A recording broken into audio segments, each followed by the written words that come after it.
मीरा प्रभूंना शोधत शोधत वृंदावनला आली. हो, तिथे आली की तिला द्वारपाल किंवा अन्य कुणाकडून तरी समजतं की तुला यायला वेळ झाला.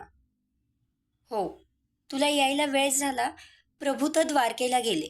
मग बऱ्याचदा काय होतं, आपण एखाद्या व्यक्तीला भेटण्याची ओढ असते, गेलेलो असतो आणि त्या व्यक्तीची ना आपली थोड्याशासाठी चुकामुक झाली, भेट नाही झाली तर आपण उदास होतो.